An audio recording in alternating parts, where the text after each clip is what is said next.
തമാശയായിട്ട് ചിലർ പറയാറുണ്ട് 142 കോടി മനുഷ്യരുള്ള ഇന്ത്യക്ക് 11 പേരുള്ള ഒരു ഫുട്ബോൾ ടീമിനെ ഇതുവരെ തിരഞ്ഞെടുക്കാൻ സാധിച്ചിട്ടില്ല ലോക നിലവാരത്തിലുള്ള എന്ന് പറയാറുണ്ട്.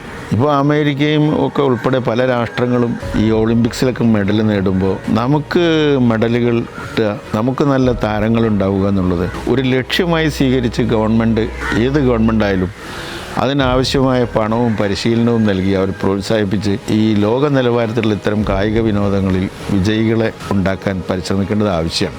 ഇപ്പോൾ തന്നെ വിനേഷ് ഫോഗട്ട് ഗുസ്തി താരം, അവർക്ക് 100 ഗ്രാം വെയിറ്റ് കൂടുതലായതുകൊണ്ട് ഫൈനലിൽ പങ്കെടുക്കാൻ സാധിച്ചില്ല എന്നത് ഒരു കാലത്തും വിസ്മരിക്കാനാവാത്ത വലിയൊരു ആഘാതമാണ് കായിക പ്രേമികളുടെ മനസ്സിൽ ഇന്ത്യയിൽ ഉണ്ടാക്കിയിട്ടുള്ളത്. വാസ്തവത്തിലൊരു കായിക താരം, ഒരു ഗുസ്തി താരം ഇവിടെ പോകുമ്പോൾ അതിൻ്റെ കൂടെ വലിയൊരു സെറ്റ് ആളുകളുണ്ടാവും, എല്ലാ താരങ്ങളുടെ കൂടെ ഉണ്ടാവും. അവരാണ് ഡോക്ടർമാരുണ്ടാവും, ചീഫ് മെഡിക്കൽ ഓഫീസർമാരുണ്ടാവും.